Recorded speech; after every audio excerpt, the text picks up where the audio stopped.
To the society, thank you for being here this morning. In fact, it was a victory yesterday. Our party increasingly has problems defining what victory is. We have problems defining really what we're trying to achieve. And when I was chairman of the NRCC, I had to really teach us to have the will to win. And you remember that was what the key part of all of 2010 was about. You have to have, as we did in '94, the will to win, the desire to then know what you want to do with what you've got. The effort that's taken place over the last couple days, it has been interesting. We had, as you know, the Senate that we had to deal with, and yet they had to deal with us also, in fairness. And I think we played up to our weight class there. Republicans do need to get back home. Republicans need to get back home because when we are in front of voters, we tend to do well. When we talk about what we stand for in our accomplishments, as opposed to, I believe, hiding in Washington and hoping for the best. We've always done well. That is why it's in our best interest to get the heck out of town. On top of that, we got a bunch of senators that need to do it. Republicans did well over the break. August was very good to us. There was a lot of hand-wringing in June and July. Obviously, the Trump factor, as it's playing out, is most interesting. By the way, the Democrats have the same and reverse problem. They just don't talk about it. The reverse problem is the same as ours, and that is in the 32nd Congressional District of Texas, which is Dallas, northbound, Richardson, Garland, Texas. Stephen is learning all these great places that are in the hub of his new headquarters. 26,132 people out of 80,000 had never voted in a primary before. There was a massive wave that took place, not just in Texas, but all across this country. The votes are there for Mr. Trump to win, but they are not playing themselves as necessarily some voters that we've seen in the past, and that is they vote once or twice, meaning the top of the ticket and for governor and senator and member of Congress, and then walk out. They really don't play the entire ballot. That this voter is not in tune necessarily with circumstances at the county level, at the city level, even though city level votes generally are not on the ballot at that time of year. So it's going to be a very interesting time. We're learning that anywhere from 6 to about 14% in the vast majority of the districts is the drop-off of people who say, I don't think I'm going to go vote. I vote every year, every time, but I'm not going to be voting this time. Once again, about consistent with where people are with the Mrs. Clinton issue. So there's a lot of parity right now and a lot of commonality about the need and the desire for not just the national party to have a vestige in what happens with their top candidate, but really a lot of down ballot stuff. We have more at risk this election than they do. We have more at risk because we have senators and because we have a huge number of members who are not returning. So we have new people who are running who have not been on the ballot as often. What do I think is going to happen? Well, I think what's going to happen is that Mr. Trump is going to have to decide from a perspective of mine, you may or may not agree. He's going to have to start preparing for the debates and do better. I don't think he did poorly. He just let her off the canvas at least 5 or 6 times. For a negotiator that he is, he should have negotiated the 30,000 emails directly that night, come with his tax statement and laid it out and given it to the moderator and said, as soon as she releases hers, you may release this. He is going to have to play strategic and tactically if he is going to win this election. He's going to have to be seen by the American people that he's not hiding behind, as Mrs. Clinton is, some mirror of secrecy or what a lawyer tells him. That is not going to cut it. The American people do not like that. They didn't deserve it, and they don't like it, and they will actually give credit to and admire a person who is forthright about who they are and what they'll do. So I think that's one of the things that I would say if I were advising Mr. Trump. If you're a deal cutter, cut a deal. You're used to doing it on TV, go cut the deal. Actually win the debate. Secondly, I would say this to you, it's obvious to every one of you, he's a non-traditional Republican candidate. I have no clue why he is as anti-trade as he is, but he blamed China rather than the Democrat Party for their policies. And I think that's a mistake. We have an incredible number of Asian voters that are not just in Dallas, Texas, but all across this country. And he has not yet learned he wants every voter to view him favorably and then give them his vote. So I think that they've got a lot of work to do. With that said, I'm going to vote early and often for Mr. Trump. And that's what I'm going to do. What happened last night? Well, what happened last night was really, I think, a good exercise. We had a series of things that were happening with the Senate where they were trying to get home, but we also had to complete some work. We had several outstanding issues. One is Zika virus. The Zika virus, as you know, is really a daunting task, not only to investigators and those people who are researchers, but also many people who are stuck with ideas of how do they protect themselves and then how do they play forward.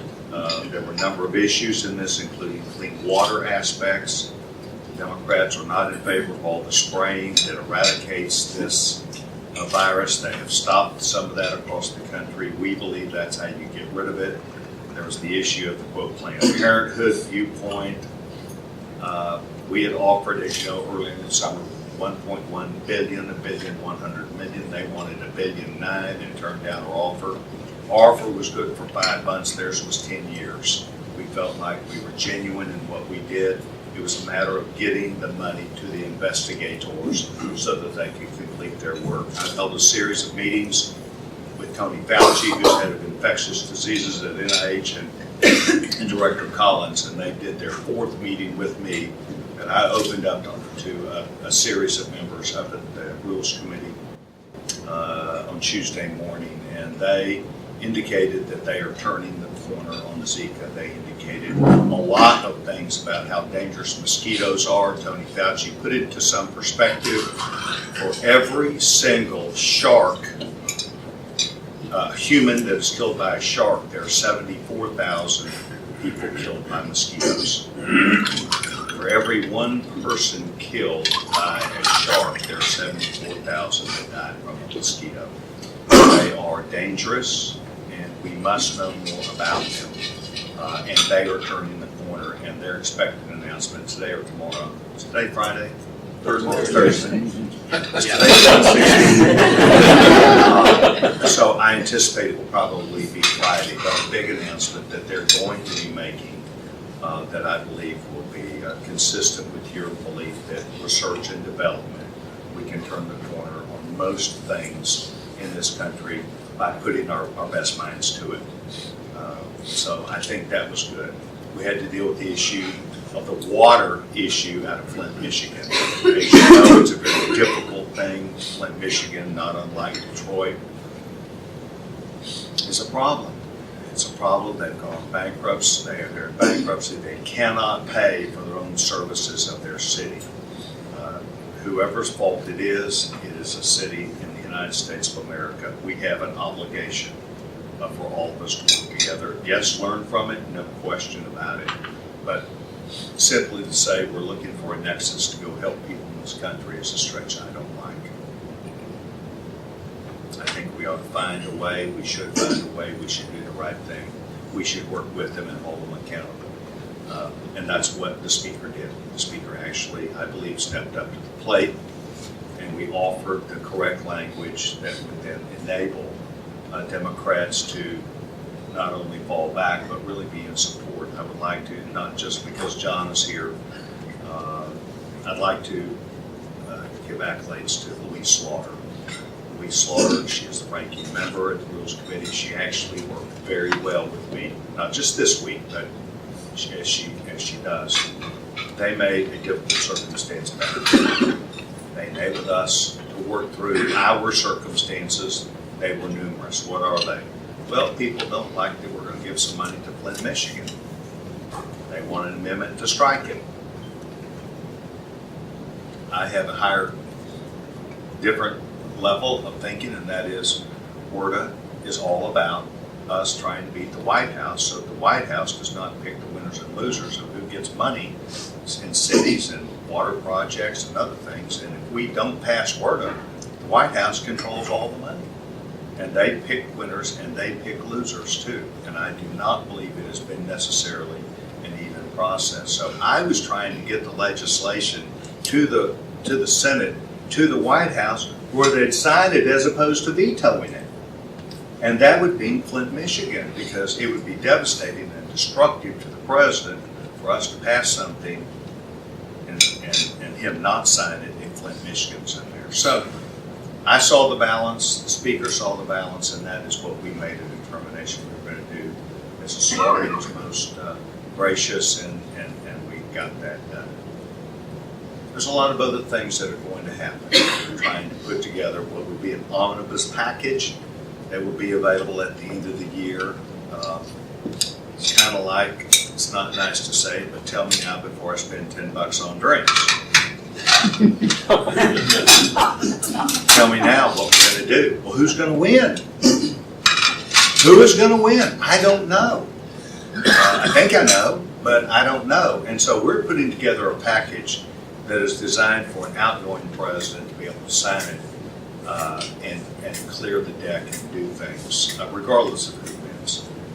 I believe that we're going to put together a package that will deal with problems that we've been having. As you know, we've used these that are called riders for quite some time. The riders, I think, are important. They're policy decisions, they're limitations on activities that the next White House could do, and we're going to have to get closer and closer to these things.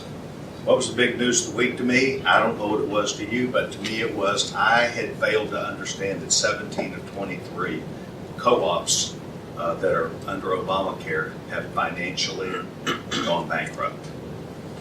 At minimum, $15 million on the low end, at the high end, $1 billion out of these 17 co-ops that have gone belly up.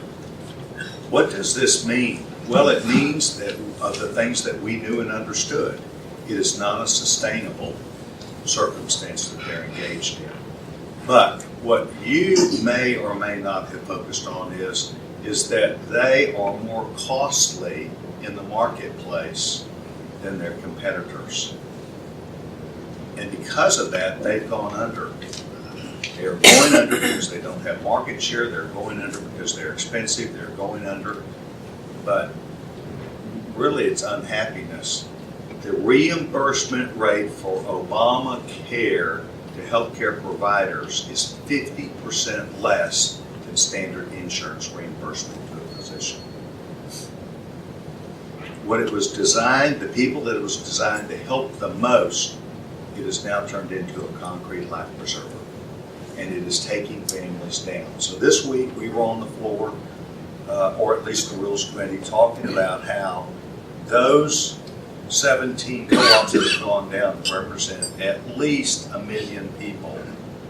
We were going to allow them for the IRS not to ding them to $2,000 when at the end of the year they cannot prove that they had a qualified insurance plan. These 800,000 people paid for at least 7 and probably 9 months would have to start back over with an insurance company with a new deductible.